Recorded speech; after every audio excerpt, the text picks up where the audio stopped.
Badan Pengelola Keuangan Haji atau BPKH menegaskan berulang kali bahwa cadangan nilai manfaat dana haji bisa habis di tahun 2027. Dengan asumsi biaya penyelenggaraan ibadah haji dan komponennya akan tetap sama hingga tahun tersebut, yaitu rasio antara nilai manfaat dan BP yang sama-sama 51,9% dan 48,1%. Berdasarkan asumsi yang di atas tadi, maka kalau kita lihat, kita proyeksikan akumulasi nilai manfaatnya ke depan dengan asumsi di akhir posisi 2022 adalah 15,27 triliun, kemudian dengan tambahan beban nilai manfaat jemaah lunas tunda yang 845 miliar rupiah, posisi di 2023 menjadi 13,68 triliun rupiah. Dengan asumsi yang tadi kami sampaikan, besaran BPIH-nya tetap dengan kuota yang sama, maka dengan rasio yang antara nilai manfaat dan BP juga sama, yaitu besaran 51,9 dan 48,10, akan cadangan dari nilai manfaat ini akan habis di 2027, tersisa minus 530 miliar rupiah. Nah, ini yang mungkin yang ingin kami sampaikan dan dapat menjadi pertimbangan ke depannya.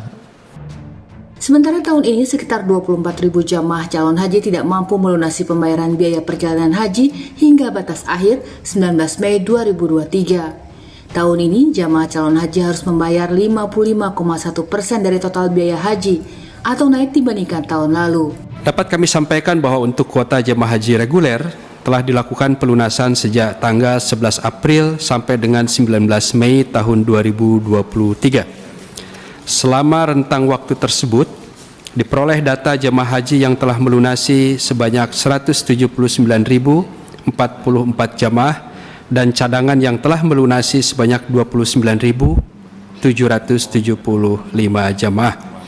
Sehingga periode pelunasan berakhir, sisa kuota yang belum melunasi sebanyak 24.276 jamaah. Bila komponen biaya haji terus naik dan cadangan nilai manfaat dana haji juga menipis, apakah menaikkan biaya haji yang harus ditanggung calon jamaah menjadi opsi? Halo, selamat malam pemirsa. Seperti yang tadi kita sudah saksikan sebelumnya, bahwa sejauh ini memang jemaah calon haji Indonesia ini sudah mulai diberangkatkan ke Tanah Suci. Namun memang masih ada sebagian juga yang tidak bisa berangkat ataupun gagal berangkat karena memang tidak bisa melunasi biaya haji yang tahun ini sudah mengalami peningkatan.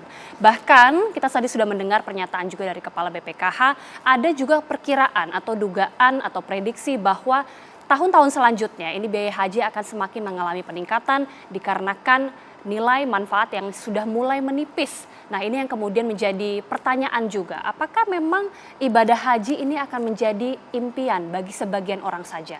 Kita akan membahasnya di dalam Indonesia Business Forum pada hari ini bersama saya Agita Mahlika, dan juga kita sudah menghadirkan sejumlah narasumber. Saya juga akan menyapa satu persatu. Yang pertama, anggota Komisi 8 DPR RI, Bapak Iskan Kolbalubis. Selamat malam, Pak Iskan, boleh dicek audionya? Nah, selamat malam. Selamat malam. Salam sejahtera untuk kita. Salam sejahtera Bapak. Kemudian juga ada Wakil Ketua Himpu, Bapak Acung Wahyudi. Pak Acung, selamat malam. Selamat malam. Assalamualaikum warahmatullahi wabarakatuh. Waalaikumsalam Pak Acung. Terima kasih. Selanjutnya pengamat kebijakan publik, Mas Ahmad Nur Hidayat. Mas Ahmad, selamat malam. Selamat malam. Assalamualaikum. Waalaikumsalam. Dan juga terakhir ada calon jamaah haji yang gagal berangkat, Ibu Aprilia. Apa kabar Ibu? Selamat malam. Selamat malam. Assalamualaikum Mbak. Waalaikumsalam. Bapak-bapak dan juga Ibu, saya mungkin langsung awali ke Ibu Aprilia ya. Tadi kan mungkin kita sudah menyaksikan Bu, adanya biaya kenaikan pada tahun ini. Ibu tahun ini mendapatkan jatah untuk berangkat ya Bu ya, tapi memutuskan untuk tidak berangkat. Bisa diceritakan kenapa Bu? Iya, saya harusnya tahun ini berangkat bersama 4 orang. Mama saya, 2 kakak saya sama saya. Tapi karena biaya pelunasan yang tinggi, di luar perkiraan kami, jadi saya setelah hitung-hitung dengan jumlah tabungan kami yang sekian yang kami punya, ternyata kalau untuk berempat kayaknya nggak cukup. Jadi saya berpikir, terus saya diskusi juga dengan suami, bismillah saya ambil keputusan, terus langsung saya bilang ke mama saya untuk ya udah mah biar aku yang batal, mama yang berangkat sama kakak-kakak, aku bilang gitu. Karena kan usia mamaku juga udah lanjut kan, karena nggak mungkin juga kalau aku tetap bertahan untuk mau ikut dengan sekian tabungan yang kita punya gitu. Oke. Jadi lebih baik aku yang mengalah, ya udah mama silahkan duluan berangkat dengan kakak-kakak, biarin nanti yang uang aku yang batal ini nanti bisa buat pegangan mama di berangkat di kesananya. Artinya dari 4 orang yang berangkat Cuman 3. Cuma 3. Satu ibu tidak ikut begitu ya? Oke. Ibu ini sudah mendaftar haji dari tahun berapa, Bu? Tahun 2012.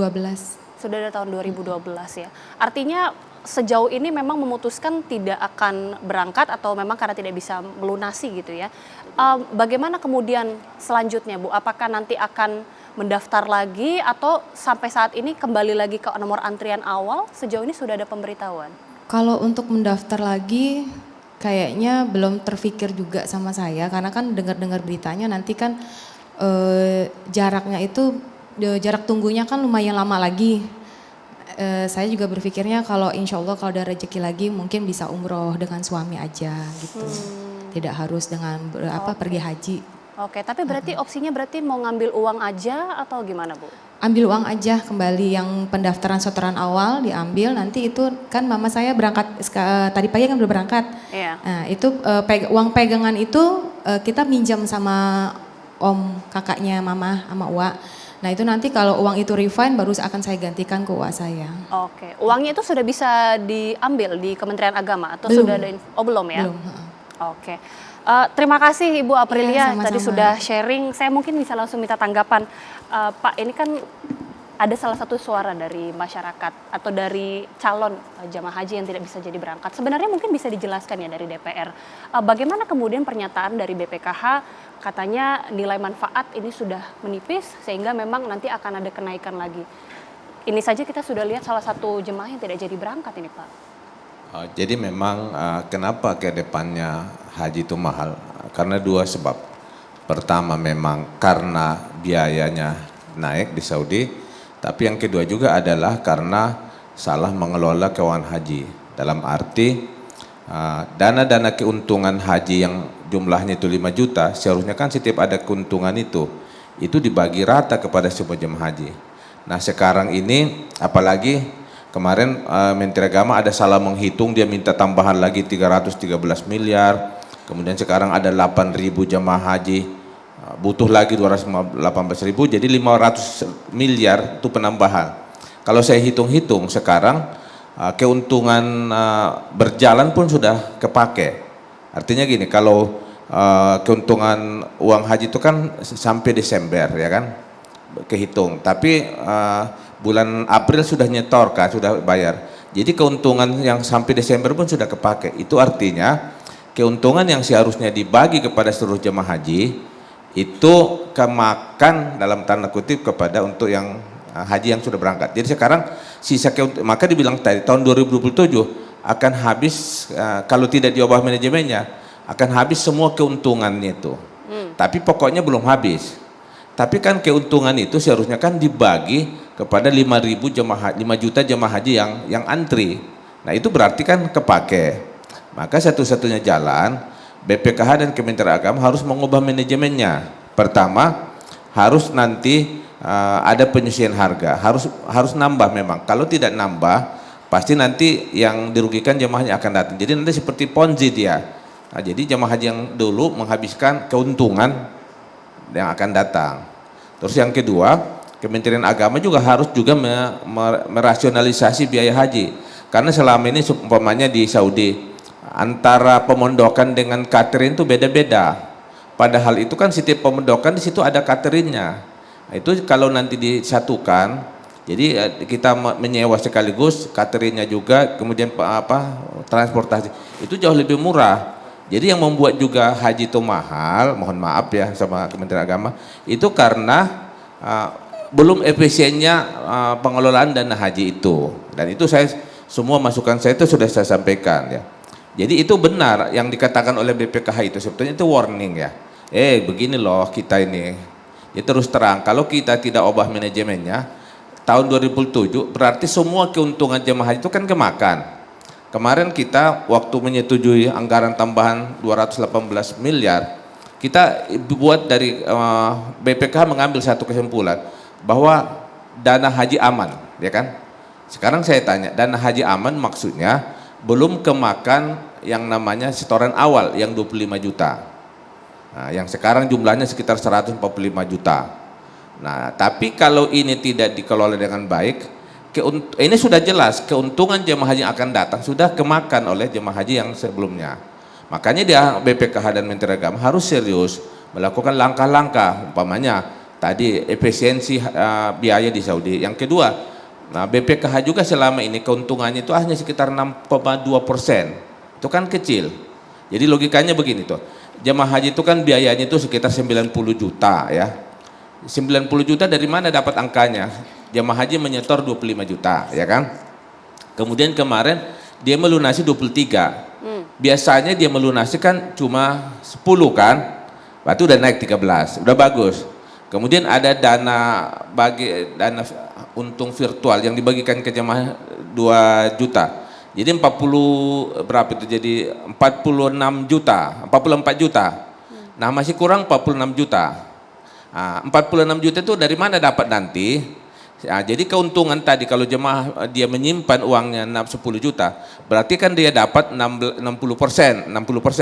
60% dari 46 juta itu berapa? Sekitar 15 juta. Berarti 46 tambah 15 adalah 61 juta. Berarti masih kurang 29 juta, gitu logikanya.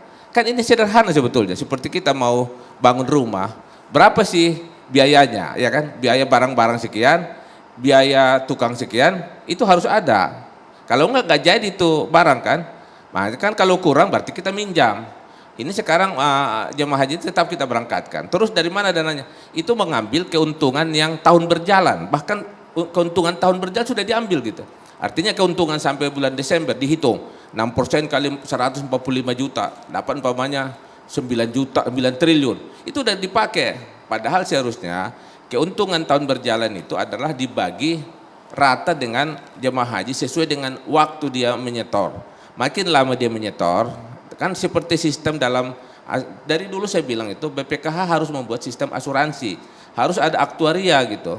Jadi dia harus dihitung setiap tahun 2050 tuh BPKH itu butuh berapa, dia harus hitung. Asuransi kan begitu, dia atur itu keuangan ya. Jadi itu yang apa? Baik. Jadi istilahnya sekarang haji itu kosnya 90 juta. Harus ada uang 90 juta gitu, itu aja ya. Oke. Itu tadi fakta yang sudah disampaikan oleh BPKH dan juga kemudian sudah tadi disebutkan ya oleh Pak Iskan bahwa memang harus ada perubahan manajemen, memang harus nambah. Tapi kalau kita melihat cerita dari Ibu Aprilia, bahkan faktanya tadi kita sudah menyaksikan di paket pertama ada sekitar 24.000 ini yang tidak berhasil melunasi. Sejauh ini bagaimana pembahasan dari BPKH dengan Kemenak terkait dengan kesanggupan dari para calon jamaah haji ini, Pak? Dan itu saya ini kan, kemarin saya warning juga, sebetulnya kemarin kalau masih ada waktu, kita masih bisa kita sisir itu. Ya, supaya jadi kenaikannya itu jangan sampai sekitar berapa, 13 juta ya. Kalau hitung-hitungan kita kemarin sebetulnya cukup 8 juta saja ya. Maka seperti ibu ini kan, dia harus tarik uang itu kan kasihan banget. Berarti kan ibu ini tidak mendapatkan keuntungan ya. 25 juta tadi, seharusnya ibu ini sudah 10 tahun dia harus dapat untung sekitar 15 juta. Dia nggak dapat. Nah, ini yang saya dari dulu itu minta sama, mohon maaf ini Menteri Agama itu, supaya dibuat nanti sistem semacam virtual hakiki namanya. Dan maksud virtual hakiki itu setiap jamaah punya akun, kemudian kalau ada keuntungan dibagi. Ini juga saya nanti kalau uang ini hilang, LPS itu mau nggak membayar, ya kan? Ini sensitif. Kenapa? Karena seharusnya uang itu harus jadi uang jemaah, jadi kalau ada hilang dibayar, karena itu dianggap sebagai dana di bawah 2M itu kan. Tapi kalau umpamanya uang itu berada dalam satu peti besar yang namanya BPKH, kalau ini terjadi sesuatu, LPS masih menjamin nggak tahu ini dari Bapak pakar politik nanti ya. Itu perlu ini kan. Terus yang kedua, ada lagi isu yang harus kita hadapin. Sekarang banyak dulu jemaah haji menyetor itu tapi ditalangin oleh beberapa bank. Saya nggak bilang banknya ya. Itu jumlahnya itu sekitar 300.000. Itu sekitar 6 triliun. Nah, ada isunya bahwa bank syariah ini akan dia tarik karena mereka tidak mau bayar keuntungannya.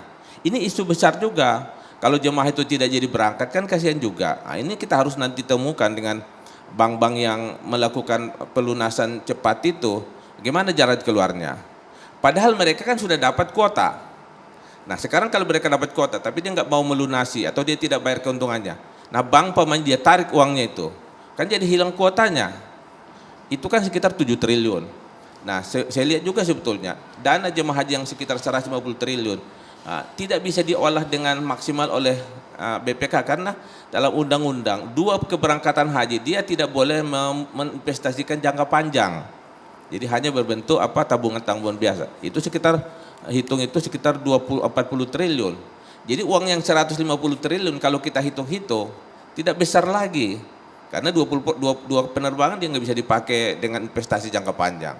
Jadi hanya sekitar 110 triliun yang bisa diolah lebih jangka panjang. Itu pun keuntungannya hanya sekitar 6,1. Kemarin saya diskusi dengan orang Bank Indonesia, dia bilang keuntungannya itu 8% surat utang negara. Begitu saya lihat laporan dari BPKH, keuntungannya cuma 6,1, 6,2 gitu.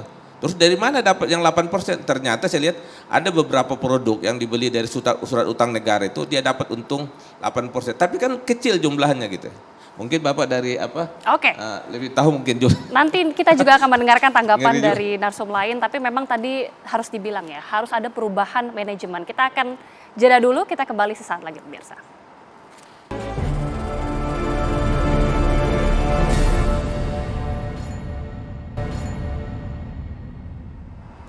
Anda kembali bersama kami pemirsa, saya sekarang langsung ke Mas Ahmad. Ini tadi kan kita sudah mendengarkan tanggapan dari DPR, tapi kembali lagi BPKH mengatakan nilai manfaat ini semakin menipis, tapi sebenarnya apa yang harus dibenahi dalam hal ini Mas? Sebelum bicara menipis ya Mbak, jadi saya ingin sampaikan begini, dalam kebijakan publik, apalagi yang menyangkut masyarakat retail ya untuk jamaah haji, sebaiknya keputusan penetapan harga itu tidak seperti sekarang, ditetapkan tahun ini untuk berangkat tahun ini. Kasihan masyarakat terutama kayak Ibu Aprilia ini, mereka nggak siap ready uangnya. Kan diputuskan kan last minute, diputuskan naik misalkan nambah sekitar 22 juta atau 23 juta. Kan ini harusnya kita memperbaiki kebijakan publiknya bahwa harusnya keputusan untuk tahun ini harusnya diambil kemarin tahun lalu. Jadi kira-kira masyarakat atau jamaah haji, calon jamaah haji punya waktu 1 tahun. Lah apa sih susahnya? Kita ini negara udah canggih loh, udah bangun mobil listrik ya kan? Ini udah canggih, masa menghitung ini nggak bisa? Menurut saya ini tamparan buat harus menjadi evaluasi di DPR juga, karena ini kan keputusan bersama dengan DPR. Nah yang kedua saya ingin sampaikan begini, ketika kita bicara nilai manfaat ya, ini saya punya datanya. Ini ada data yang saya sampaikan, ini dari BPKH sendiri, mungkin bisa di zoom ya data ini. Dari data ini menunjukkan bahwa dana kelolaan haji dari tahun 2017 itu naiknya eksponensial, jadi naik tajam. Sedangkan nilai manfaatnya kita lihat flat. Di tahun 2023 ini sekitar 10 triliun mohon maaf. Tidak jauh berbeda dari tahun sebelumnya 10 triliun juga. Padahal kalau kita lihat jamaah yang mau ikut haji tiap tahun bertambah. Kenapa? Karena mereka melihat saudara-saudara mereka umroh juga naik. Jadi antusiasme masyarakat tinggi sekali. Nah pertanyaannya adalah kalau ini ceritanya berarti ada yang salah mengenai investasinya, mengelola investasinya. Artinya ada salah pengelolaan. Ada salah pengelolaan. Dan kesalahan itu ada 2 faktornya menurut saya. Pertama adalah BPKH sendiri. Jadi BPKH sendiri juga mengakui, saya punya reportnya, tetapi update-nya sampai 2027 bahwa investasi dana haji itu mayoritas ditempatkan kepada SBSN, Sertifikat Berharga Syariah Negara, untuk membiayai pembangunan negara. Nah SBSN itu returnnya kecil, ditempatkan di porsi yang paling besar. Sementara di dalam undang-undang disebutkan BPKH bisa berinvestasi di investasi langsung dan lainnya. Dan ini investasi langsung dan lainnya returnnya besar. Nah persoalannya adalah ada lazy, ada kemalasan dari pimpinan BPKH untuk menempatkan mengotak-atik portofolio mereka. Sehingga mereka memberikan return yang besar gitu. Makanya returnnya hanya 10 triliun dan itu angkanya hanya 6,06% saja. Dari 165 data April 2023 triliun, 165 triliun. Tapi bukan investasi memang dibatasi oleh undang-undang Mas? Nah ini yang kedua, jadi sebetulnya mereka punya ruang gerak karena diatur maksimalnya. Misalkan investasi langsung maksimal 30%. Nah, mereka menggunakannya, saya punya datanya ini, baru 0,36%. Kecil sekali. Mayoritas hampir 66,7% dana kelolaan haji itu ditempatkan di SBSN yang returnnya rendah. Sementara gaji, mungkin Bang Iskan bisa jelasin, gaji pejabat BPKH minta disamakan dengan industri jasa keuangan yang sangat tinggi. Jadi kalau mereka sebagai fund manager dengan resiko yang berat, oke. Tetapi mereka nggak ngelola resiko apa-apa, taruh saja di SBSN. Jadi menurut saya ini ada laziness sama ketidak baiknya kinerja BPK. Kesalahan yang kedua adalah menurut saya di PP-nya. Jadi ada PP nomor 5 tahun 2018, peraturan pemerintah yang menyebutkan bahwa ada batas maksimal. Jadi ada floor investasi. Misalkan investasi emas maksimal 5%. Investasi lainnya maksimal 20%. Sementara di situ diarahkan supaya BPKH berinvestasi di SBSN yang terbesar, yang returnnya rendah. Jadi PP-nya ini harus diperbaiki kalau BPKH mau tidak defisit di tahun 2027. Jadi jangan kemudian masyarakat atau publik yang disalahkan. Loh, Anda dikasih amanah sama masyarakat untuk mengelola dana haji, tetapi Anda tidak mampu mengelolanya karena returnnya rendah. Kemudian masyarakat yang harus dikenakan sanksi. Apa? Anda bayar harus lebih mahal tiap tahun. Kasihan Ibu Aprilia ini, dia tidak akan pernah berangkat haji. Kenapa? Karena Pak Iska tadi bilang, setiap tahun dananya naik terus. Hari ini 22 juta tambahannya. Besok mungkin bisa 30 juta. Nah, orang miskin kapan berangkat haji? Nah, ini kan tanggung jawab DPR dan pemerintah menurut saya. Oke, sebelum nanti mungkin bisa minta tanggapan dari Pak Iskan, tapi saya ingin ke Pak Wahyu terlebih dahulu. Tadi dikatakan bahwa sebenarnya dari BPKH terdapat laziness begitu ya, salah pengelolaan.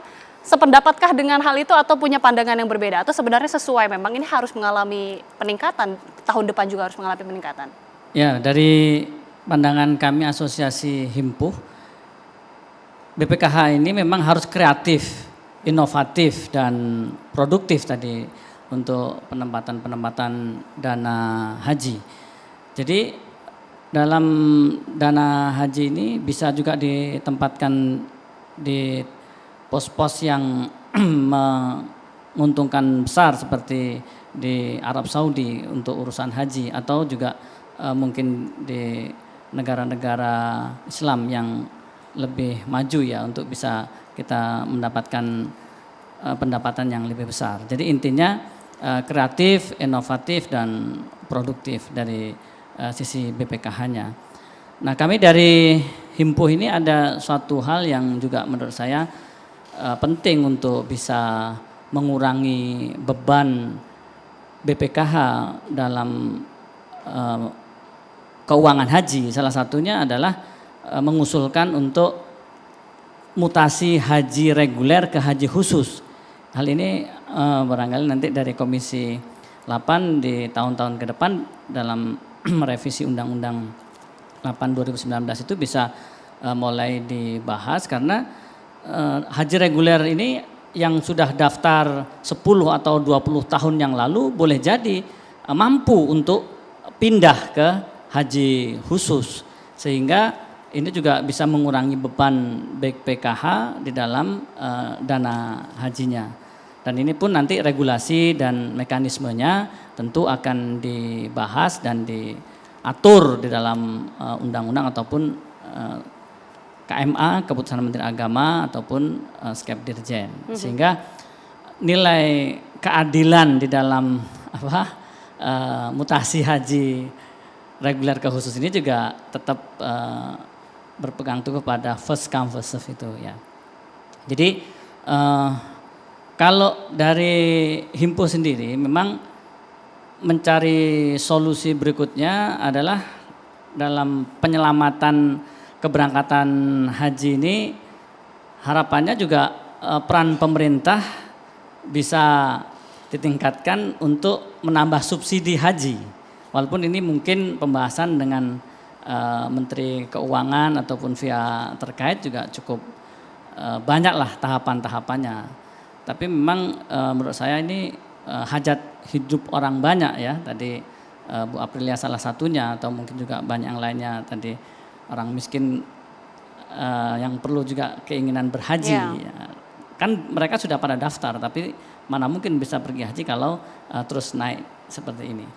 Kemudian yang kedua adalah kami juga mengusulkan memang untuk penyelamatan haji ini salah satunya ya perlu ditingkatkan setoran awal haji, sehingga pengelolaan dana haji selain tadi lebih produktif ya, dan bisa mendapatkan keuntungan yang lebih besar apabila modalnya lebih besar. Ini logika bisnis lah ya, tapi menurut saya ini sangat masuk akal untuk penambahan setoran awal haji akan menyebabkan bagi hasil atau imbal hasil atau dana manfaat itu akan lebih besar. Kemudian yang terakhir ya dinaikkannya biaya haji itu sendiri, karena memang faktanya di Saudi Arabia banyak sekali kenaikan biaya haji. Kami di haji khusus ini mengalami kenaikan dari mulai tiket pesawat, itu kenaikan BBM juga naik, kemudian juga hotel naik. Itu tahun ini 2023 hotel naik bisa ada yang sampai 120%. Kemudian Arafah Mina atau dulu maktab sekarang syarikah, ini juga mengalami kenaikan setiap tahunnya. Jadi suatu keniscayaan memang haji ini naik karena dari harga pokoknya di Saudi Arabia itu juga sudah naik, sehingga kita mau tidak mau masyarakat ini juga harus bisa menyesuaikan. Tapi kalau dari hitungan Himpuh, rasionalisasi kenaikan biayanya itu berapa sejauh ini hitung-hitungannya?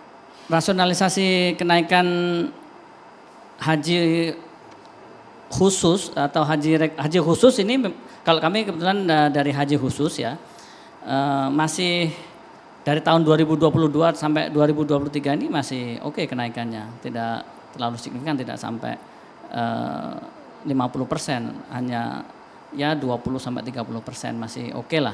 Yang signifikan itu dari 2019 ke 2022 setelah pandemi itu luar biasa memang kenaikannya, bisa sampai lebih dari 50%. Nah memang kalau haji khusus ini tadi makanya salah satu hal yang bisa memberi solusi tadi perlu percepatan adanya mutasi haji reguler ke haji khusus, itu salah satu solusi yang bisa mengurangi beban BPKH. Ini kan diskusi kita malam ini bagaimana mencari solusi untuk beban BPKH itu ya. Jadi saya rasa ini saja yang menurut saya penting bisa diaplikasikan. Nanti kita akan langsung tanyakan, ini ada banyak yang harus dijawab oleh Pak Iskan, tapi kita jeda dulu pemirsa, kami kembali saat lagi.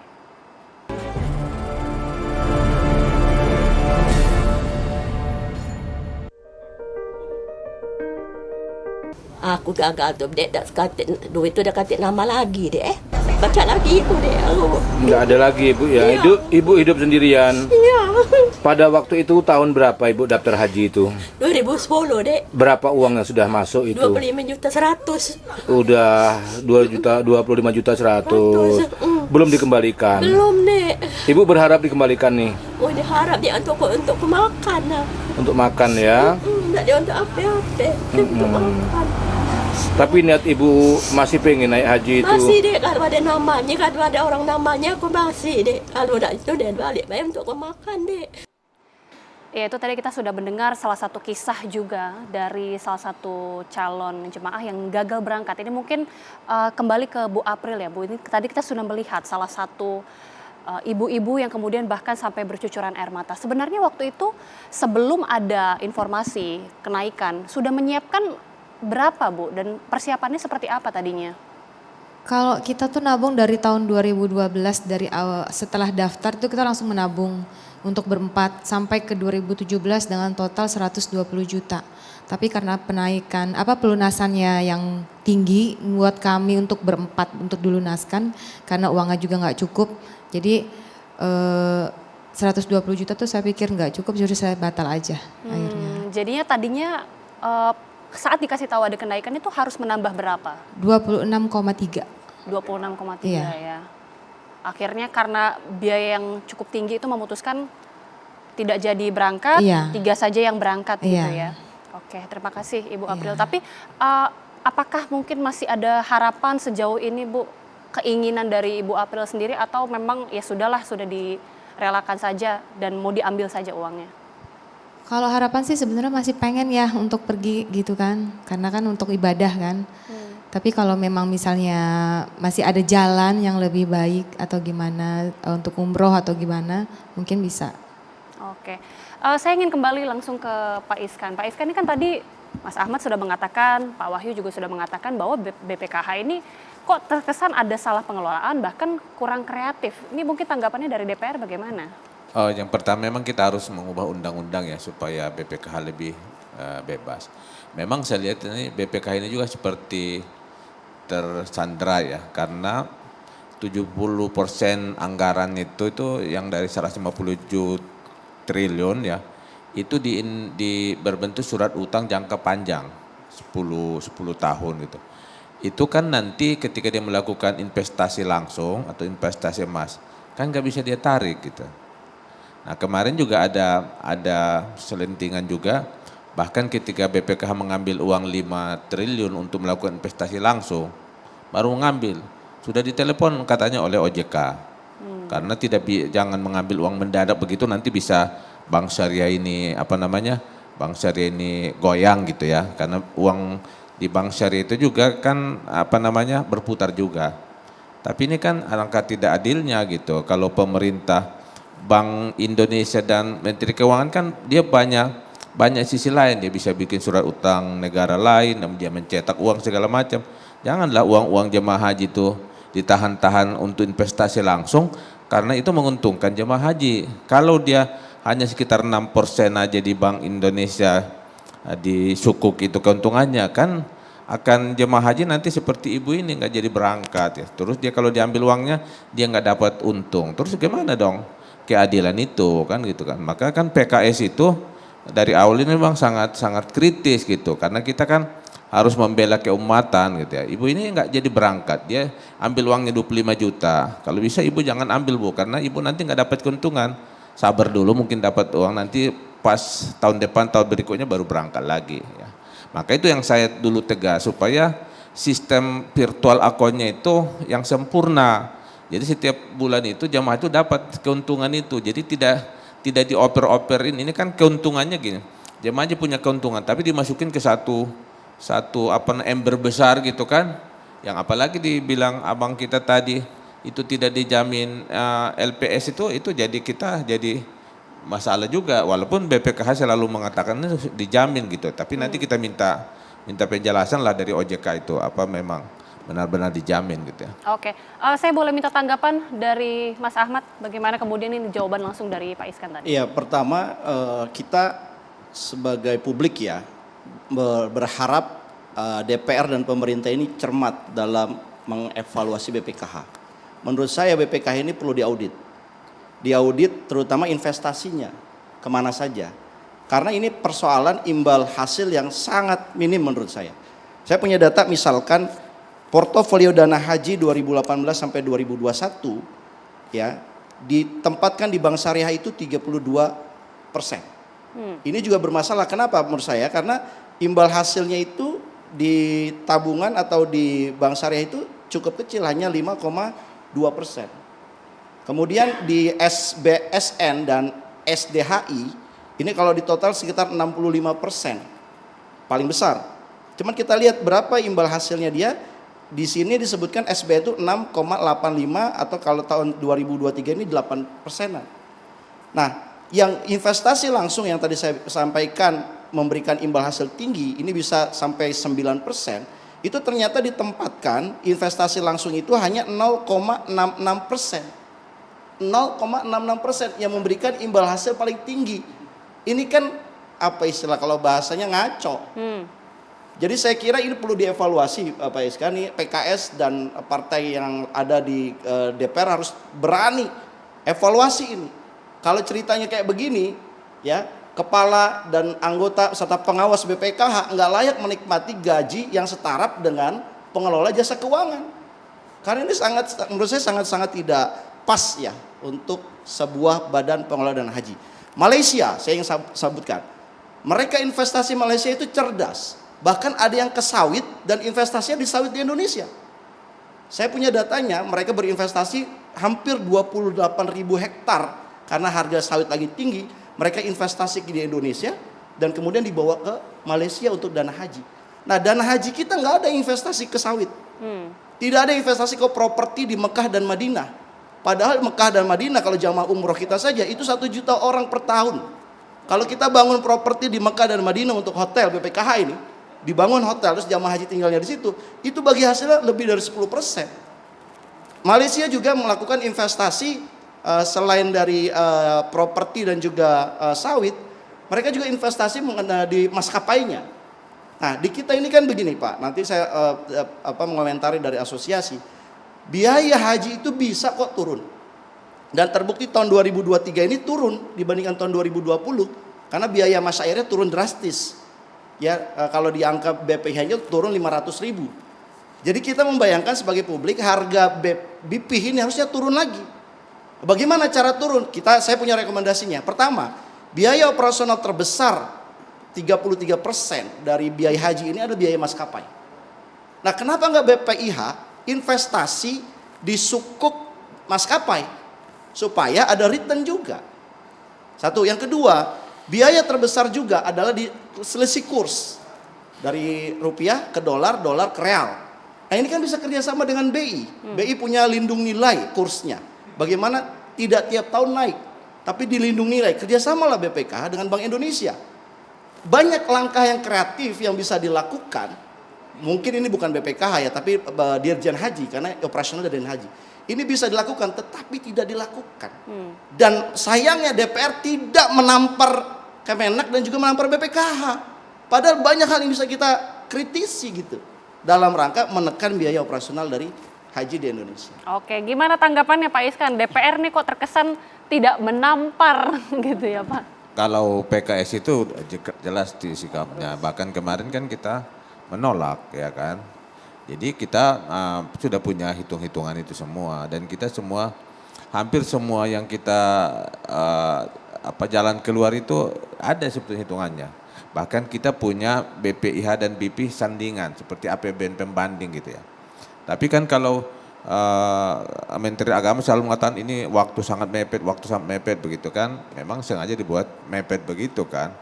Jadi memang ke depan itu harus ada perubahan undang-undang ya. Terus yang kedua, ini memang dipaksa nanti BPKH dan itu untuk membuat roadmap ke depannya tentang haji itu. Jadi menurut saya kalau memperbaiki haji harus roadmapnya itu yang menyeluruh gitu.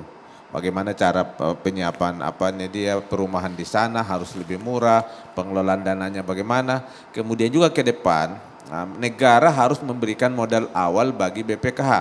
Kan aneh ini, BPKH ini kan membantu negara untuk pelaksanaan haji, tapi dia tidak punya modal awal gitu. Jadi begitu tidak ada modal awal, terus nggak bisa dihitung dia untung atau tidak, ya kan? Dan kalau dia punya modal awal kan tidak logis juga kalau biaya untuk pengelola haji BPKH itu diambil dari dana maslahat atau dana keuntungan dari jemaah haji, kan nggak etis gitu.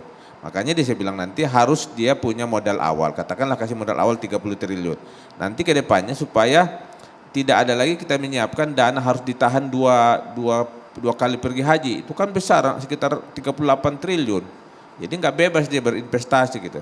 Jadi saya lihat memang ini konsepnya bagus ya di dalam undang-undang, dia boleh investasi 30%, bahkan ada boleh dia investasi di emas dan lain-lain, di saham gitu ya. Tapi kita lihat tidak jalan karena memang uangnya sudah ditahan oleh Menteri Keuangan gitu ya. Udah sukuk di sana sekian tahun, dan sekarang kita lihat kan apalagi utang negara itu, saya lihat kemarin laporan dari Pak JK itu untuk bayar bunganya saja 420 triliun, ya kan, berarti seperempat dari pajak yang kita bayar itu hanya untuk membayar bunga, ya kan. Nah berarti kan itu sekitar 120 triliun itu utang-utang negara yang 7.000 itu 120 triliun itu utang itu dari sama jemaah haji. Oke. Ya gitu kan. Oke. Masa pemerintah ngutang sama jemaah haji sih gitu kan. Tadi ada yang menarik juga dari pernyataan Mas Ahmad bahwa sebenarnya biaya haji ini masih memungkinkan untuk turun begitu ya Mas ya. Nanti saya juga ingin minta tanggapan dari Mas Wahyu. Apakah itu benar-benar memungkinkan untuk terjadi? Tapi usai jeda pemirsa, kami kembali usai jeda.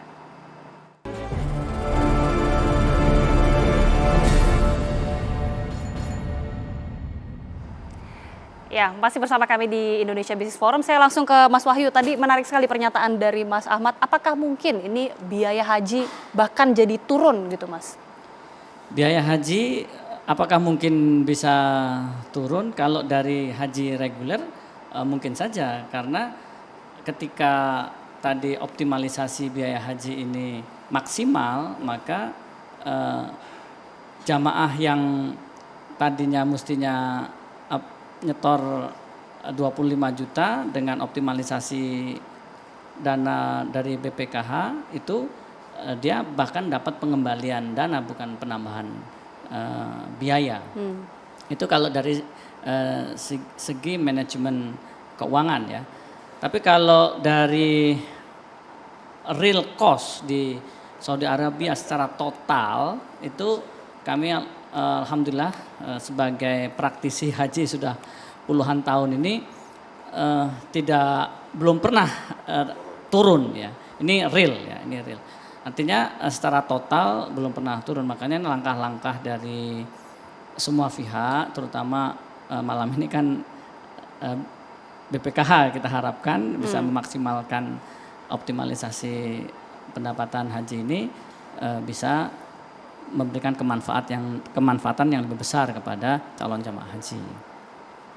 Kemudian untuk haji khusus ini juga kami berharap dari semua pihak terutama BPKH karena uang haji khusus ini juga ditaruhnya di BPKH. Jadi mendapatkan imbal hasil atau kemanfaatannya juga bisa maksimal, dan kita harapkan juga ada keadilan antara pembagian untuk haji reguler dan haji khusus terhadap dana optimalisasi haji yang selama ini kami anggap dari Himpu belum. Jadi dulu haji reguler misalnya pernah mendapatkan dana hibah dari BPKH, sedangkan haji khusus pada saat pandemi tidak ada mendapatkan dana hibah dari BPKH. Ini fakta ya. Nah, ini makanya di malam ini bisa juga ke depan bisa kita evaluasi untuk perbaikan. Menjadi evaluasi itu dari Himpuh, saya mungkin ke Ibu Aprilia. Ibu, jadi langkah selanjutnya seperti apa? Kalau tadi kan Pak Iskan sempat bilang, nggak usah diambil dulu lah Bu, kalau bisa sayang. Tapi langkah berikutnya seperti apa Bu? Kalau bisa sih dari pemerintah saya berharapnya sebelum nama jamaah ini keluar diputuskan dulu untuk biaya pelunasan berapa sekian. Jadi jamaah ini bisa bersiap-siap, oke sekian pelunasan, mereka bisa ada persiapan untuk penambahan pelunasannya kurangnya dari mana. Mungkin seperti itu sih. Oke, dimungkinkan nggak sih tapi setahun sebelumnya Pak Iskan, ini mungkin bisa menjawab pertanyaan dari Bu April ya. Apakah memang sebenarnya memungkinkan Pak? Diberitahu sebelumnya, setahun sebelumnya. Sebetulnya bisa, tapi nanti harus diubah dulu undang-undangnya. Karena dalam undang-undang itu dikatakan kan sesudah terlaksana haji, dia harus Kementerian Agama harus melaporkan dulu. Ya kan, sesudah dilaporkan, uang-uang dana sisanya itu kan dimasukin lagi ke rekening jamaah haji. Terus yang kedua memang biasanya Saudi itu agak sulit kita karena dia biasanya memutuskan harga di Saudi itu mendekati pelaksana haji. Kalau sekarang haji bulan 5, dia biasanya Ramadan ya. Ramadan baru ini ya. Jadi kalau kita bulan setahun lagi kita putuskan, jadi biayanya tidak pas gitu. Karena biaya khususnya biaya tiket itu kan bisa berubah-berubah kan harga aftur, kemudian juga Saudi juga begitu. Jadi memang agak sulit. Tapi mungkin lebih bagus kita percepat aja keputusannya. Jadi jangan mendadak begini. Ini kan sekarang udah jemaah haji kloter pertama. Baru kemarin kita putuskan, Menteri Agama minta tambahan anggaran itu sekitar 218 miliar untuk jamaah haji tambahan 8.000 itu kan. Itu kan jadi penambahan jemaah haji itu kita senang, tapi menyedot dana keuntungan haji kita sedih gitu. Jadi kita ini punya hati yang galau gitu ya. Ada penambahan 8.000 kita senang, tapi dana keuntungan haji diambil kita sedih gitu kan. Seharusnya kan nggak begini pengelolaan jemaah haji gitu ya. Jadi kita apakah mungkin biaya haji itu turun? Kalau yang di bawah jemaah yang dibayar jemaah itu bisa turun. Karena kan itu yang kita minta dirasionalisasi biaya haji di Saudi, kemudian juga dioptimalkan keuntungan itu. Tapi kalau cost di Saudi kan kita nggak bisa campur tangan. Kalau dibilang segini harga hotel ya kita bayar aja. Yang penting jemaah hajinya bayarnya berkurang, itu yang penting kan. Gitu. Terakhir, Mas Ahmad silakan. Ya, kesimpulan saya gini, kita ini perlu mengubah sistem penetapan biaya haji. Jadi saya kira ini bisa dilakukan, bahkan kalau seandainya kita tetapkan batas atas misalkan, tapi setahun sebelumnya, nanti kalau seandainya pas realisasi berkurang, jamaah kan bisa dikembalikan uangnya. Jamaah akan lebih bahagia begitu. Dibandingkan tadi kasus ibu, misalkan ibu 25 juta store, 26 suruh store tambahan, ini kan di atas storean awal, pasti orang keberatan banyak. 24.000 itu dahsyat ya. Yang kedua, demi keadilan, ya harusnya kan ibu yang atau jamaah yang gagal berangkat karena masalah ekonomi, ini kan diperhatikan. Dan kalau sekarang kan modelnya mereka gagal, mereka mau narik. Menurut saya jangan. Kenapa? Ketika ditarik, maka ketika ini haji kan wajib sekali seumur hidup kalau orang Islam ya. Dan juga sebetulnya kan dari ibu misalkan udah 11 tahun, dari 25 juta hitungannya itu harusnya 47 juta ibu dapat. Tapi kalau ibu tarik hari ini hanya 25 juta plus mungkin 2 juta virtual account-nya. Rugi jamaah yang enggak. Oleh karena itu saya bilang untuk demi keadilan harusnya ada satu sistem di mana virtual account yang sekarang hanya sedikit itu masing-masing. Kan enggak syariah juga. Orang yang tidak berangkat menyumbang kepada orang yang berangkat. Orang yang enggak berangkat ini orang enggak mampu menyumbang orang yang mampu. Ini tidak syariah. Jadi sistemnya ada yang salah Pak Iskan, kalau bisa dirubah, di mana masing-masing individu seperti investasi aja. Dia bisa memilih investasi konservatif 6% atau yang 10%. Nah dengan begitu dia ada akunnya, dia bisa menghitung sendiri, sehingga dia tahu tambahannya berapa. Bukan seperti sekarang gelondongan demikian. Oke, mudah-mudahan ini menjadi evaluasi dan juga harus ada perubahan sistem. Tapi terima kasih Mas Ahmad, terima kasih Pak Iskan, terima kasih Pak Wahyu dan juga Ibu Aprilia sudah bergabung bersama kami di Indonesia Business Forum. Dan demikian pemirsa, ini juga sekaligus penutup dari Indonesia Business Forum. Mewakili kru bertugas, saya Agita Mahrika mengucapkan terima kasih. Selamat malam.